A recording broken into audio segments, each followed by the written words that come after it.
이번 주, 지난주 많이 더웠습니다. 또 밤에는 춥고 낮에는 덥고 참 이 기온차가 심합니다.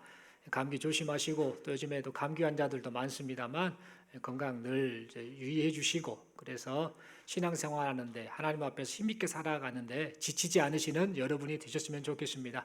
서로에게 인사하겠습니다. 늘 건강하십시오. 이렇게 인사하겠습니다. 이 시간 저는 나를 섬기려면 나를 따르라, 나를 섬기려면 나를 따르라 라는 제목 가지고 함께 하나님 말씀 받기를 원합니다. 여러분, 2021년 11월 달에 이런 사건이 하나 있었습니다. 어떤 사건이냐면 이 스위스에 명품 시계 회사가 있는데 오메가라는 그런 회사가 있다고 합니다. 명품 시계를 만드는 그런 회사인데 이곳에서 지금까지 많은 좋은 명품 시계를 만들어냈었는데, 이 시계를 이 오메가라는 회사가 과거에 만들었던 시계 하나, 그 시계의 그 품종이 스피드마스터라는 그런 시계라고 하는데, 그 시계를 경매를 통해서 사들인 그런 일이 있었다고 합니다.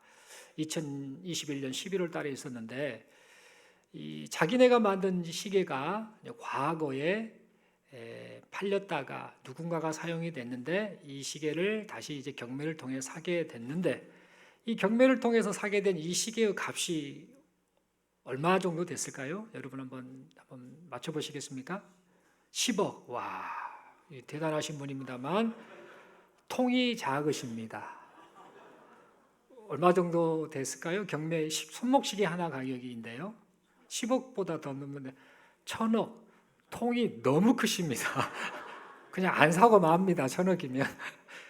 시간 관계상 44억 주고 그 시계, 손목시계 하나를 자기네 그 제품을 그 회사에서 다시 사들였다고 합니다. 이 시계가 이렇게 비싼 이유가 뭐냐면, 새 시계도 아닌데요. 비싼 이유가 이 시계, 스피드마스터라는 이 시계가 이제 어떤 사람이 사용을 했었냐면, 달을 탐사했지 않습니까? 닐 암스트롱이라든지 뭐 이런 사람들이 달 탐사를 했을 때에, 또 그 이후에 아폴로 15호 때 그 함께 달 탐사에 합류했던 사람, 그 사람이 찾던 시계가 바로 이 스피드마스터라는 시계였답니다. 그러니까 이 사람이 과거에 찾던 시계인데, 이 시계를 우리가 만든 회사의 제품인데 이것을 우리가 기념하기 위해서, 여봐라, 달에 가서도 찾던 시계 아니냐, 이렇게 좋은 시계 아니냐라는 것을 그렇게 이제 자랑하기 위해서 그랬는지 어쨌든 그 시계를 사들인 겁니다. 그래서 44억이라는 돈을 투자해서 그 시계를 샀는데, 그래서 경매를 통해서 샀거든요. 근데 문제가 발생합니다. 그 시계가 가짜였다고 합니다. 세상에 자기네 회사 제품을 그 전문가들이 얼마나 분석해서 확인하지 않았겠습니까? 근데 알고 보니까 44억이라는 돈을 들여서 샀는데 그게 가짜였다는 것이죠. 그 이유가 뭐냐면, 그 오메가 그 시계 회사의 그 직원 3명이 서로 짠 겁니다. 어떻게 이 시계를 비싸게 팔아가지고 넘겨야 되는데 우리가 좀 계략을 짜서 어떻게 이득을 보자 하고 그 계략을 짰는데, 이 세 사람이 시계, 옛날 이 시계에다가, 스피드마스터라는 시계에다가 부품들이 필요한데 부품을 똑같은 오메가 회사 다른 시계의 그 정품 부품을 하나씩 떼가지고 조합을 해가지고 그 시계가 멀쩡한 시계다라고 그렇게 이제 팔리도록 그렇게 나쁜 짓을 했던 겁니다. 처음에는 샀는데 그게 진짜 정품인지 아닌지를 모르고 정품일 것이다라고 믿고 이제 회사도 사들였습니다만, 결국에는 그게 가품으로 이제 판명이 나고 말았다라고 합니다. 여러분, 어쨌든 부품이 정품을 쓴 겁니다. 다른 시계의 부품을 갖다 쓰고 나름대로 막 만들어냈는데, 이 회사 입장에서는 이걸 정품으로 인정하지 않고 결국에서 이 정부 당국에서 이걸 조사를 하는 그런 과정까지 있었다라고 합니다. 여러분, 이 시계를 여러분들께서는 정품이라고 인정을 하시겠습니까? 아니면 가짜 상품, 가품이라고 여러분은 인정하시겠습니까? 가품이겠죠. 44억이라는 돈을 들여가지고 살 가치가 없는, 정품과 거의 비슷한데 실제로 그 시계만이 가지고 있는 그 특성을, 이제 그 성격이라든지 그 부품이 제대로 된 것이 아니기 때문에 정품이라고 볼 수 없겠지요. 이 사건을 이제 얼마 전에, 한 몇 달 전에 이 기사가 뜬 걸 보면서요, 뭐 이럴 수 있겠다라는 생각과 함께 황당하기도 하면서 개인적으로 이런 생각을 해봤습니다. 우리의 신앙도 자칫 잘못하면 정품 신앙으로 인정받지 못하고 정품 신앙인 것 같은데 정품 신앙으로 인정받지 못한 신앙이 될 수도 있겠구나라는 그런 생각을 해보았습니다. 그리고 동시에 이런 질문도 스스로에게 해봤습니다. 나는 지금 예수님을 잘 믿고 있는가? 주님이 보시기에 너는 정품 신앙이야. 진짜 그 신앙 참된 신앙이고 내가 원하는 그 신앙의 모습이야 라고 말씀하실 만한 그런 모습인가? 가만히 좀 생각을 해보게 됐습니다. 여러분, 이런 질문에 대해서 오늘 본문은요, 예수님께서 정품으로 인정하시는 신앙의 모습이 무엇인지를 우리에게 분명하게 말해주고 있습니다. 오늘 본문의 말씀을 보면은 예수님께서 유월절 명절에 예루살렘으로 올라가셨습니다. 예루살렘에 올라가셨을 이 당시, 유월절 무렵 이 당시에 예수님의 인기는 초절정이었습니다. 모든 이들이 예수님을 바라보고 예수님을 향해 환호하였습니다. 왜 그랬는가? 예수님께서 3년 동안 공생의 활동을 하실 때에 많은 병자를 고쳐주셨지요. 귀신 들린 자들의 그 귀신을 내쫓아 주시고 또 그들을 회복시켜 주셨지요. 무엇보다도 권위 있는 가르침으로 다른 종교 지도자들의 그런 말장난이 아니라 권위 있는 가르침으로 진실한 가르침으로 사람들에게 하나님의 말씀을 가르쳐 주셨기 때문이지요.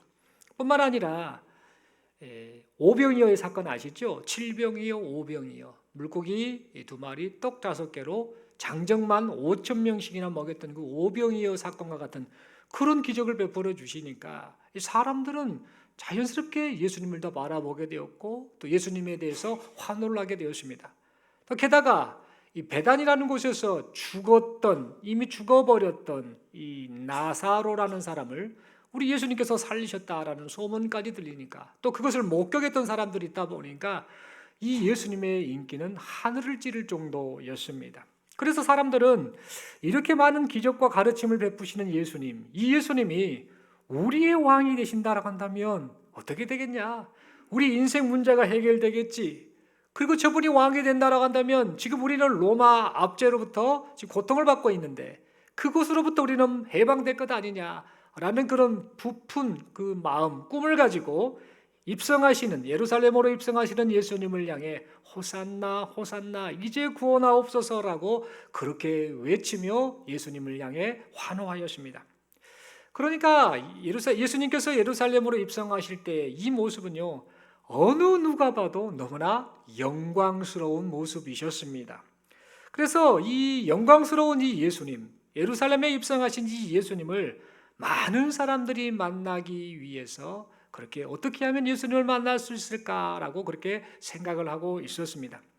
그런데 그렇게 많은 사람들 가운데에 이방 사람들도 있었습니다. 오늘 본문에 보니까 헬라 사람이 몇 사람이 등장하는데 예루살렘에 입성하신 예수님을 만나려고 했던 많은 사람들 가운데에 이방 사람, 즉 헬라인들도 있었다라는 사실입니다. 그러면 이 유대교를 신봉하는 사람들이 이렇게 지금 예수님을 또 환호하기도 하고 또 유대인들이 예수님을 보고 환호를 하는데 왜 갑자기 헬라인이 등장했는가라는 우리가 그런 질문을 해볼 수 있겠습니다. 여러분, 이 헬라인들은 누구냐면요, 이스라엘의 북쪽 지역, 지금 갈릴리 지역이겠지요. 그리고 지금 예수님이 지금 예루살렘에 계시는데 그 예루살렘은 남쪽인데 이 북쪽 갈릴리 지역의 동편쪽, 동쪽에 데가볼리라는 지역이 있는데 그 지역에 살던 사람들이 바로 여기 오늘 본문에 등장하는 헬라인이었습니다. 당시 데가볼리는요, 헬라의 식민지였습니다. 그래서 그곳에 헬라인들이 많이 살았습니다. 데가볼리라는 이 단어의 뜻은요, 데가 10, 볼리 도시, 10개의 도시들이 모여가지고 그렇게 형성된 그 지역을 특징적으로 데가볼리라라고 불렀는데 그곳에 헬라인들이 많이 거주하고 있었던 겁니다. 그러니까 오늘 헬라인들이 예수님께 찾아왔던 것은 데가볼리 지역에 살았던 이 헬라인 몇 사람이 지금 예수님을 만나기 위해 지금 예루살렘, 남쪽 예루살렘까지 지금 왔던 것입니다. 그렇다면 이 헬라인들이 그렇게 먼 길을 걸어서 남쪽 예루살렘에까지 왔던 이유가 첫째는 무엇이고 둘째는 그들이 예수님을 굳이 만나려고 했던 이유가 또 무엇일까? 이 점을 우리가 좀 생각해 보았으면 좋겠습니다. 여러분, 헬라인들은 헬라 철학과 종교를 신봉하는 사람들입니다. 지식이 발달했습니다. 학문적으로 연구하고 생각하고 사색하고 이런저런 것들을 했던 사람들이 바로 헬라인들이죠. 그리고 다른 종교 못지않게 종교적 열심도 대단했던 사람들이 바로 헬라인들입니다. 그런데 그런 이 헬라인 몇 명이 지금 유월절을 지키기 위해서 유월절을 지키는 장소인 예루살렘으로 지금 왔던 겁니다.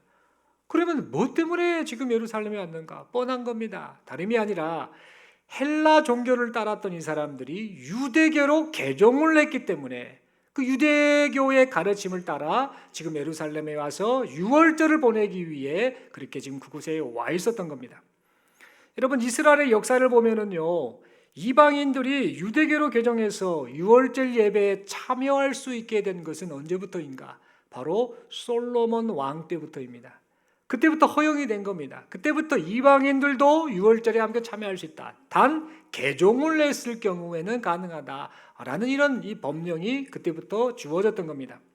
그래서 이러한 역사 과정을 통해서 이런 배경 속에서 오늘 본문에 등장하는 이 헬라인들도 유대교로 개종을 하여 예루살렘에 와서 유월절, 유대교를 신봉하는 자답게 유월절을 지키기 위해 지금 예루살렘에 왔던 것입니다. 그렇다면 여러분, 유월절 예배에 참석하기 위해 지금 예루살렘에 왔었던 이 헬라인이 몇 사람이 왜 갑자기 또 예수님을 만나려고 찾아왔는가? 이 부분도 동시에 우리가 좀 생각을 해보아야겠습니다. 그 이유는 지금 이 헬라인들이 사변적이고 철학적인 이런 사람들인데 헬라 종교를 믿고 헬라 철학을 따라서 그렇게 살았는데 이것을 따랐음에도 불구하고 아무런 만족을 얻지 못하자 이들이 뭘 했다고 말씀드렸습니까? 유대교로 개종을 했는데 개종을 하고 나서도 지금 영적인 그 갈증이 여전히 해소되지 않는 상태였습니다. 그러다 보니까 영적 해소가 해결되지 않고 뭔가 지금 허무하고 공허한 이런 느낌을 가졌던 이 헬라인들이 때마침 권위 있는 가르침과 죽은 자까지도 살리는 그 기적을 베풀어 주시는 예수님에 대한 소문을 듣고 지금 그 예수님이 예루살렘에 와 있다라는 말을 듣고 그렇게 예수님을 만나기 위해 찾아왔던 것입니다. 그런데 여러분, 그 만남이 쉽지가 않았습니다. 문제가 있었습니다. 어떤 문제였는가? 사람이 너무 많은 겁니다. 너무너무 많아서, 유대인들이 너무너무 많아서 지금 이 헬라인 몇 사람이 예수님을 만나기가 쉽지 않았던 것입니다. 게다가 이들은 헬라인이다 보니, 즉 이방인이다 보니 예수님을 만난다는 것이 하늘의 별 따기처럼 너무나 어려운 일이었던 겁니다. 그래서 그 헬라인들은 어떻게 해서든지 예수님을 만나기 위해서 무엇을 했는가? 예수님의 제자 중에 한 명이었던 빌립에게 다가가서 요청을 합니다. 우리가 예수님을 좀 만나고 싶으니까 당신이 예수님의 제자 아닙니까? 그러니 좀 예수님께 말씀 좀 해주십시오라고 이렇게 부탁을 했던 겁니다. 그러면 그 많고 많은 제자들 가운데 이 헬라인 몇 사람이 왜 빌립을 만났을까? 왜 빌립에게 부탁을 했을까? 이건 역시 분명한 이유가 있습니다. 그 이유는 빌립이 헬라 사람들과 소통이 가능했기 때문입니다. 여러분, 이 빌립이라는 이름은요, 유대식 이름이 아닙니다. 바로 헬라식 이름입니다. 빌립이라는 이름 자체가. 그리고 지금 이 빌립이라는 사는 지역이 어디냐? 바로 베세다라는 지역인데요. 아까 말씀드린 것처럼 갈릴리 지역 동편에 데가볼리가 이 지역이 형성되어 있다고 하는데 이 지역과 가까운 곳이 바로 베세다라는 곳입니다. 그러니까 빌립은 베세다 출신이고 거기서 살면서 자연스럽게 헬라 사람들과 소통할 기회가 많았던 것이죠. 그러니까 말씀드리자면 빌립은 헬라어를 잘했고 그리고 헬라인들의 이 문화를 잘 알았으며 뿐만 아니라 헬라인들과 교류를 했던 것으로 보여집니다. 이런 이유 때문에 유대교로 개종했던 헬라인 몇 명이 우리가 좀 예수님을 만나고 싶으니까 예수님 좀 만나게 주선 좀 해주십시오라고 그렇게 빌립에게 요청을 했던 겁니다. 이런 요청을 받은 빌립은 어떻게 하는가? 혼자 결정을 하지 않습니다. 혼자 결정하지 않고 자신의 고향 친구인 안드레에게 말을 합니다. 이보게, 헬라인 몇 사람이 와서 예수님을 만나게 해달라고 하는데 내가 어떻게 해야 될지 모르겠네. 자네는 평소에 이것저것 주선하는 일 참 잘하는 사람 아닌가? 우리 말 좀 해보세요. 우리 예수님께 말 좀 해서 이 사람들이 이렇게 요청을 하는데 어떻게 하면 좋겠느냐라고 한번 말 좀 해보세요. 아마 이렇게 부탁을 했던 것 같습니다. 그래서 빌립과 안드레가 이제 예수님께 말을 합니다. 예수님, 헬라인 몇 사람이 지금 예수님을 만나고자 하는데 어떻게 하면 좋겠습니까? 라고 이렇게 예수님께 말을 하게 됩니다.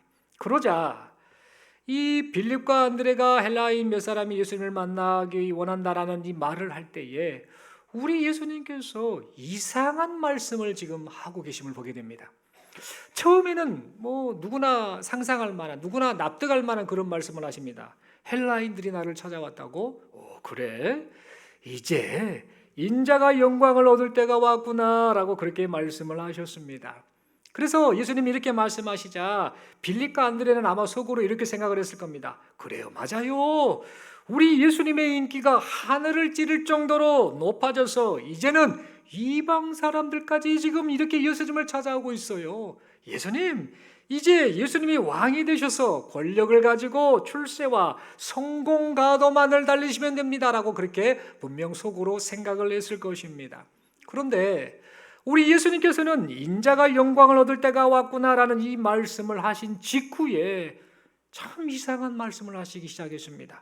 빌립과 안드레가 품고 있는 기대와는 전혀 다른 말씀을 하시기 시작했던 겁니다. 어떻게 말씀하셨는가? 내가 진실로 진실로 말한다. 한 알의 밀이 땅에 떨어져 죽지 아니하면 한 알 그대로 있고 죽으면 많은 열매를 맺느니라. 자기의 생명을 사랑하는 자는 잃어버릴 것이요 이 세상에서 자기의 생명을 미워하는 자는 영생하도록 보존하리라 라고 이렇게 말씀을 해주셨습니다. 여러분 생각해 보십시오. 조금 전까지만 해도 인자가 영광을 얻을 때가 왔다라고 하며 장차 얻게 될 영광에 대해서 말씀하셨던 예수님께서 지금 엉뚱하게도 그 말씀을 하신 직후에 자신의 죽음을 암시하는 말씀을 그렇게 하셨던 것입니다. 여러분 왜 이렇게 말씀하셨을까요? 그 이유는요, 세상 사람들, 그들을 비롯한 이 제자들, 예수님의 제자들이 생각하는 영광과 예수님이 생각하시는 영광의 의미가 전혀 달랐기 때문입니다. 사람들은 출세, 성공, 권력, 부귀 영화와 같은 것을 영광으로 생각했지만 또한 제자들 역시 그런 것들이 영광이다라고 생각을 했지만 예수님께서는 그것들을 영광으로 여기지 않으셨던 것입니다. 그렇다면 예수님께서 생각하시는 영광이 뭘까? 여러분, 예수님이 생각하시는 영광은 사람이 하나님의 나라에서 영원토록 생명을 누리게 되는 것, 그리고 그 생명을 누리게 하는 것이 영광이다라고 생각을 하셨습니다. 다시 말해서 예수님이 보시기에 생명을 살리는 일보다 더 영광스러운 일은 없었던 것입니다. 그래서 우리 예수님께서는요, 사람에게 생명을 주시기 위해서 자신을 희생하는 한 알의 밀알이 되시겠다라고 말씀을 하셨습니다.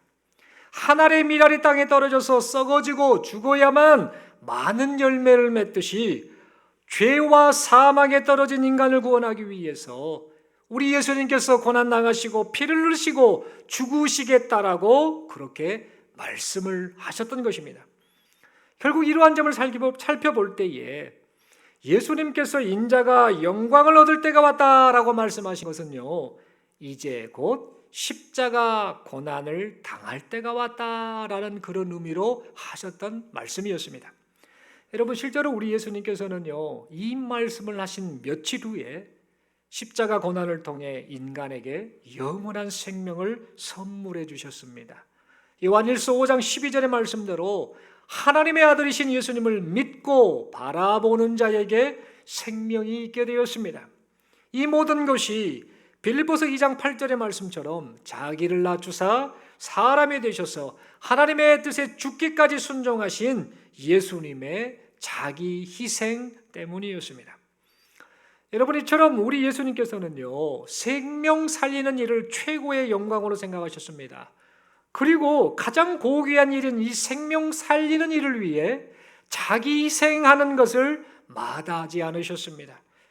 그런데 여러분, 자기 희생을 마다하지 않으신 이 예수님, 그리고 내가 내 목숨을 버려서라도 생명을 살리겠다, 이것이 바로 최고의 영광이다라고 말씀하신 예수님께서는 이 말씀을 끝내지 않으시고 이 말씀에 이어서 이제 제자들에게 또다시 말씀을 하기 시작하십니다. 예수님을 믿고 따르고 섬긴다고 하는 제자들을 향해 사람이 나를 섬기려면 나를 따르라 라고 그렇게 말씀하셨습니다.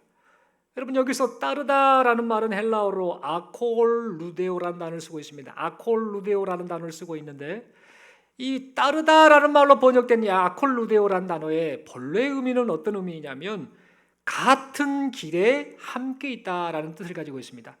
사람이 길을 가다 보면 그 길에 함께 있다라는 겁니다. 같은 길에 함께 있다라는 뜻을 가진 것이 바로 아콜루데오인데, 이 말을 우리나라식으로 따르다라는 말로 번역을 한 것입니다. 그러니까 이 말씀은 뭐냐? 따르다라는 이 진짜 의미는 뭐냐? 만약 너희가 주님을 섬긴다라고 한다면 언제든지 어느 곳에든지 주님이 계시는 곳에 함께 있어야 한다라는 그런 의미의 말씀이었습니다. 그곳이 물속이든 그곳이 불속이든 그곳이 죽음의 구덩이라 하더라도 주님을 섬긴다라고 한다면 주님과 함께 있으면서 주님을 따르는 것이 주님을 섬긴다라고 고백하는 자의 마땅한 모습이다라고 그렇게 말씀을 하셨던 것입니다. 그런데 만약 누군가가 예수님을 섬긴다고 하면서 고난과 죽음이 예상된 경우에는 뒤로 빠져버리고 숨어버리고, 또 반대로 자신에게 해가 되지 않거나 뭔가 유익이 되거나 또한 어려움이 예상되지 않을 때만 주님을 따른다라고 한다면 이것은 주님을 진정으로 섬기는 자의 모습이 아니다라는 그런 말씀이기도 합니다. 그러니까 우리 예수님께서는 이 말씀을 통해서 내가 자기 희생을 통해 생명 살리는 일을 하고 있으니 네가 만약 나를 믿고 나를 사랑하고 나를 섬기는 참 제자가 되고자 한다라고 한다면 너 역시 생명 살리는 일을 위해 고난과 시련도 기쁨으로 여기며 나와 함께 자기 희생의 삶을 살아야 하지 않겠느냐라고 그런 의미로 말씀을 하셨던 것입니다. 참 부담스러운 말씀을 우리 주님이 제자들에게 하셨던 겁니다. 하지만 우리 예수님께서는 이렇게 부담만 주는 말씀만을 하지 않으셨습니다. 곧 이어서 우리 주님께서는 주님 닮은 자기 희생으로 주님을 따르는 사람에게 두 가지 영광도 있을 것이다라는 말씀을 함께 해주셨습니다. 그 첫 번째 영광이 뭔가? 예수님이 계신 천국에 너도 함께 있을 것이다라는 말씀을 하셨지요. 그리고 두 번째 영광은 뭡니까? 예수님을 섬기는 마음으로 예수님과 함께 생명 살리는 일을 하는 자, 자기 희생을 통해 주님의 그 자기 희생을 드러내는 자, 그런 자를 하나님께서 존귀하게 하실 것이다라고 그렇게 약속의 말씀을 해주셨습니다. 마치 우리가 잘 아는 복음성가, 이 복음성가의 가사의 내용과 같습니다. 당신의 그 섬김이 전국에서 해같이 빛나리, 당신의 그 겸손이 전국에서 해같이 빛나리. 이 찬양의 가사 내용처럼 우리 하나님께서 자기 희생을 통해 주님을 따르는 그 자를 그렇게 영광스럽게 해주시겠다라고 말씀을 해주셨던 것입니다. 여러분, 이 모든 것이 예수님과 함께 생명 살리는 일을 위하여 자기 희생의 삶을 사는 자들에게 주어질 영광이다라고 그렇게 우리 주님은 말씀해 주셨습니다. 사랑하는 성도 여러분, 우리는 이 말씀의 내용을 생각해 보면서 우리가 스스로에게 이런 질문을 좀 던져봤으면 좋겠습니다. 지금 우리 자신이 예수님을 진짜 섬기고 있는지, 진짜 예수님을 섬기는 자가 맞는지 우리 자신의 상태, 마음 상태, 삶의 모습을 되돌아보았으면 좋겠습니다. 예수님을 섬기고 있다고 스스로 자부하고 있다라고 한다면 자기 희생을 요구하신 예수님의 말씀을 따라 자기 희생의 삶을 살고 있는지 그렇지 아니한지 우리 자신을 돌아보아야겠습니다.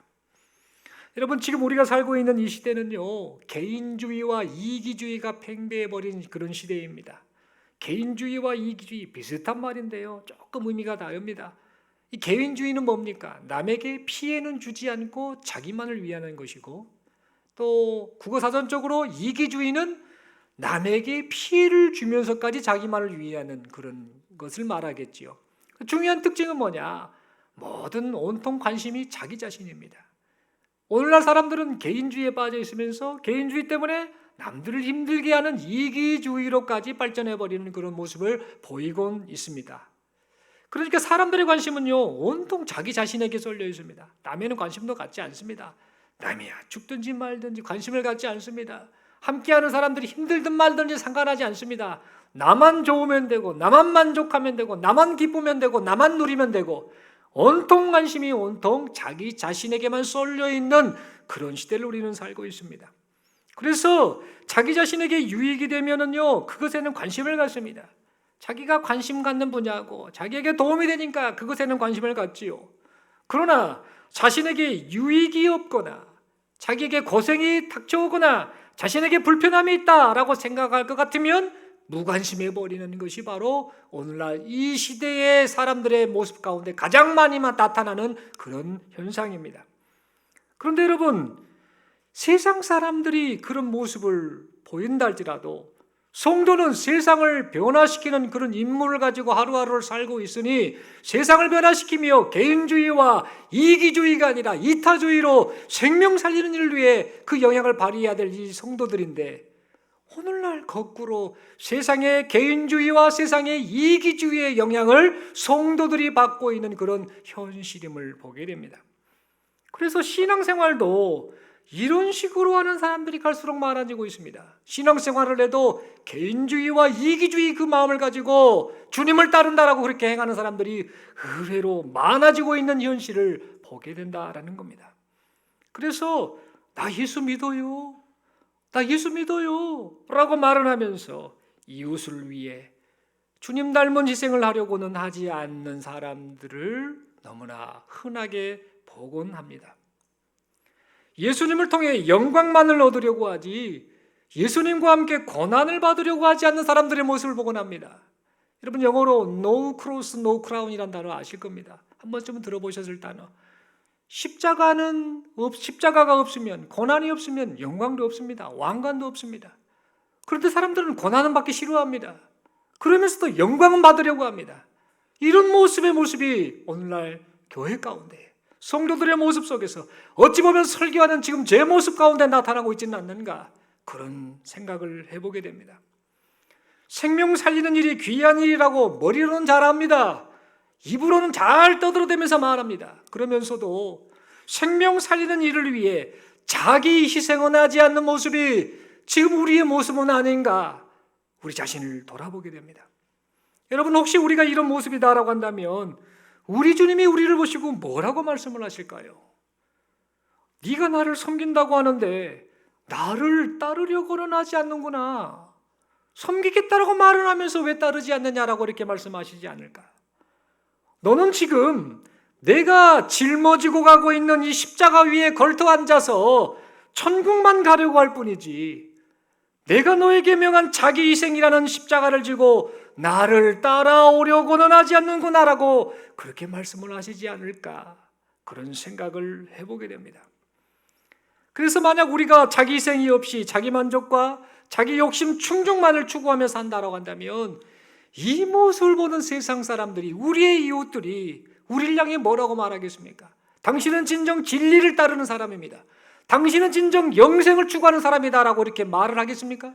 저는 만약에 자기 희생이 없는 모습으로 우리가 계속해서 이렇게 산다고 한다면 세상 사람들 역시 우리에 대해서 관심을 갖지 않고 당신이 말하는 그 진리는 진리가 아니요라고 그렇게 단호하게 말하지 않을까, 그런 생각을 해보게 됩니다. 여러분, 우리는 헬라 철학과 종교에 심취했다가 유대계로 개종한 이후에 또 유대계로 개종했다가도 영적 갈급함이 해결되지 않자 예수님을 다시 찾아왔던 이 헬라인 몇 사람의 이 행동에 대해서 눈여겨보아야겠습니다.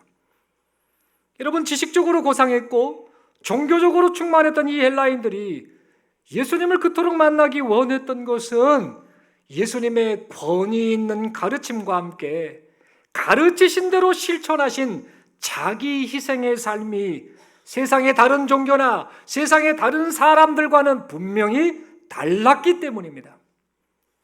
즉, 지식뿐인 진리가 아니라, 말뿐인 진리가 아니라 자기 희생을 실천하는 진리를 사람들에게 우리 예수님께서 보여주셨기 때문입니다. 사랑하는 성도 여러분, 우리는 자기 희생을 통해서 생명을 살리신 우리 예수님 덕분에 지금 영원한 생명을 얻고 누리며 사는 사람들입니다. 우리는 나를 섬긴다라고 한다면 나를 따르라라고 말씀하신 예수님을 믿고 따르는 사람들입니다. 그렇다면 예수님을 믿고 섬기고 있다라고 스스로 자부하고 있는 우리는 지금 자기 희생을 실천하신 우리 예수님을 그대로 따르며 살고 있습니까? 우리 주님께서는 지금 우리에게 만약 네가 나를 진정으로 섬긴다라고 한다면 나를 따라야 한다. 생명을 살리기 위해 자기 희생을 하는 자리에 함께 있어야 한다. 네가 좋을 때만 나와 함께 하는 것이 아니라 희생을 감수하는 그 자리에서도 언제든지 어느 곳에든지 나와 함께 있어야 한다라고 말씀을 하시는데 지금 우리는 어떻게 반응을 하며 살고 있는지요? 그리고 이런 우리를 보며 우리의 이웃들이 우리를 지금 어떻게 평가하고 있다라고 지금 우리는 생각을 하고 있는지요? 여러분, 제가 제 사무실에 비누가 있는데 세면대에서 손을 자주 비누로 씻습니다. 근데 좀 오랫동안 썼던 비누인데 아직은 쓸만한 비누인데 이 비누를 쓰면서 굉장히 불편한 적이 많았습니다. 한 3주 지났습니다. 어떤 증상이냐면 비누가 아직 형태도 있고 쓸만합니다. 아직은. 그런데 물을 틀어서 손을 씻으려고 거품을 내는데 거품이 안 나옵니다. 어떻게 해야 됩니까? 방법 좀 가르쳐 주십시오. 뜨거운 물에 끓여가지고 녹여가지고 써야 되나 싶은데 그 방법 말고 이 비누를 다시 쓸 수 있는 방법이 뭘까? 좀 가르쳐 주시면 좋겠습니다. 거품을 내는데 아무리 문질러도 거품이 안 납니다. 뜨거운 물을 해도 잘 안 납니다. 그래서 한 3주를 고생을 했습니다. 그냥 버리기는 아깝고 쓰자니 손은 깨끗이 안 씻어지고 이를 어쩌면 좋냐 하면서 한 3주를 버티다가 며칠 전에 드디어 집에서 그냥 비누 하나를 새 거를 가져왔습니다. 그리고 나서 비누로 손을 씻는데 거품이 그렇게 잘 나면서 손이 깨끗이 씻어지더라고요. 조금 전에 예배드리러 오기 전에 또 씻었습니다. 손 깨끗하지요, 제 손. 깨끗할 거면 향기 납니다. 비누 냄새 나고 깨끗합니다. 이 비누가 제 기능을 하니까 얼마나 제 손이 깨끗해졌는지 모릅니다. 여러분, 비누가 녹아서 즉 자기 희생을 해서 거품을 냈기 때문에 손을 깨끗이 씻을 수 있었던 것처럼 만약에 비누가 녹아서 거품을 내지 않으면 자기 희생을 하지 않으면 어찌 더러운 손이 깨끗하게 씻어지겠습니까? 이처럼 우리가 주님이 명하신 자기 희생의 삶을 살지 않으면 성도는 자기 희생을 하는 존재인데 우리 주님은 우리를 구원해 놓고요. 제자들을 부르실 때요. 은혜를 베푸시고 구원의 은혜를 베푸신 다음에 이제 나 믿었으니까 나 따라오면 됐으니까 그래 그렇게 살다가 천국에서 보자 이러지 않으셨습니다. 거기서 끝나지 않고 반드시 자기 희생을 요구하는 삶을 계속해서 강하게 말씀하셨음을 보게 되는데 이 말씀을 생각하지 않고 우리가 주님이 명하신 자기 희생의 삶을 살지 않는다라고 한다면 우리가 어찌 죄악으로 물든 세상에서 빛과 소금의 역할을 할 수 있겠습니까? 여러분, 존 워너 메이커라는 분이 있습니다. 미국의 이 백화점을 최초로 설립하는 일에 했던 그리스도인이고 나중에 최신부 미국의 장관까지 지내고 또 사업가이기도 하고 YMCA 총재로 활동했던 굉장히 신앙의 사람, 하나님의 말씀을 그렇게 소중히 여겼던 존 워너 메이커라는 분이 있는데요. 이분이 이런 말을 했더라고요. 어떤 말을 했는가? 물에 녹지 않는 비누는 결코 좋은 비누가 아닙니다. 세상을 위하여 자신을 희생하려는 마음이 없고 몸만 사리는 사람은 녹지 않은 나쁜 비누와 같습니다. 라는 그런 말을 남겼습니다. 여러분, 이 말씀을 좀 생각하고 이분이 남긴 말도 생각하고 오늘 말씀을 생각하면서 지금 혹시 우리가 거품이 나지 않는 비누와 같지는 않는가? 분명 비누 맞습니다. 근데 거품이 안 납니다. 녹지를 않습니다. 다시 말해서 분명 성도임에 틀림없습니다. 분명 주님을 섬기려고 하는 자입니다. 그런데 주님이 따르라는 그 말씀에 따라서 자기 희생을 하지 않는다라고 한다면 어찌 이 비누를 비누다운 비누다라고 여길 수 있을까? 그리고 성도된 우리를 성도다운 성도다라고 여길 수 있을까? 이런 생각을 해보게 됩니다. 사랑하는 성도 여러분, 여기 모인 우리 모두 다 우리 주님이 보시기에 정품으로 인정받는 그런 신앙인이 될 수 있기를 간절히 소망합니다. 자기를 희생하신 주님을 닮아서, 우리 주님을 닮아서 주님을 아는 것과 주님을 믿는 것과 주님의 말씀을 따라 자기 희생을 하며 살아내는 것이 그렇게 하나가 되는 그런 참된 성도로 살아가는 여기 모인 우리 모두가 될 수 있기를 간절히 소망합니다. 나는 지금 예수님을 잘 믿고 있는가? 나는 지금 예수님을 잘 섬기고 있는가? 나는 지금 예수님을 잘 따르고 있는가? 나는 지금 내 자신을 희생하며 예수님을 따르고 있는가? 나는 지금 세상 사람들이 보기에도 참된 예수님의 제자다라는 그런 말을 들을 만한 삶을 살고 있는가? 이렇게 스스로에게 질문하면서 우리 주님이 원하시고 기뻐하신 자기 희생의 삶을 살아가는 여기 모인 우리 모두가 될 수 있기를 간절히 소망합니다. 그리하여서 헬라인들이 생명이신 예수님을 만나기 위해 찾아왔던 그런 놀라운 일이 나타났던 것처럼 자기 희생을 실천하는 여기 모인 우리를 보면서 우리의 이웃들이 생명이신 예수님을 만나기 위해서 교회로 발을 내딛는 생명의 역사가 나타날 수 있기를 간절히 소망합니다. 하나님께서 지금도 자기 희생의 삶을 살아가는 우리를 통해서 이 일을 이루어 가고 계심을 믿습니다. 마지막으로 서로에게 이렇게 인사하겠습니다. 우리가 희생할 때 생명 살리는 일이 나타납니다. 한 번 더 인사하겠습니다. 주님 말씀대로 자기를 희생하며 삽시다. 그리고 옆에 분 상처 안 받도록 딱 웃는 얼굴로 말씀하겠습니다. 말로만 그러지 맙시다.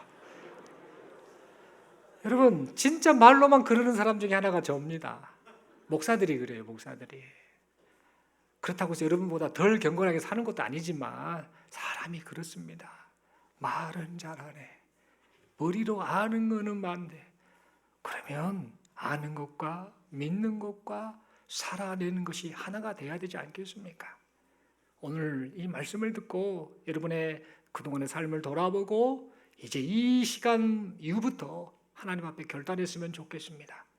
자기 희생을 하며 나를 따르라 라는 이 말씀을 생각하며 내가 지금 삶의 상황 속에서 어떻게 희생할 것인가?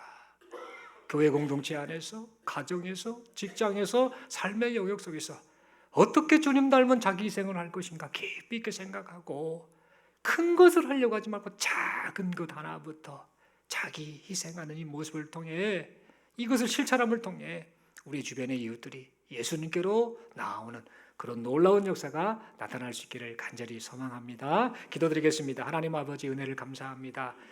말씀 받았습니다. 우리 주님 나를 섬기려면 나를 따르라 라고 말씀하셨습니다. 말로만 머리로만 주님을 섬긴다라고 그렇게 말하지 않고 생각하지 않고 실제로 우리의 삶 속에서 자기 희생의 본을 보여주신 주님을 닮아서 주님의 말씀대로 자기 희생하며 우리 주님의 사랑을 증거하고 드러내는 여기 모인 우리 모두가 되게 하여 주시옵소서. 단순히 머리로만 입술로만 그렇게 떠들어대는 자기 희생이 아니라 실제로 믿는 것과 아는 것과 살아내는 것이 하나가 되어 우리 주님이 기뻐하시는, 우리 주님이 인정하시는 참된 그리스도인으로 살아내는 여기 모인 우리 모두가 되게 하여 주옵소서. 그렇게 살아갈수록 성령 하나님 도와주심을 믿고 감사드리며 우리 주님 예수님 이름으로 기도드리옵나이다. 아멘.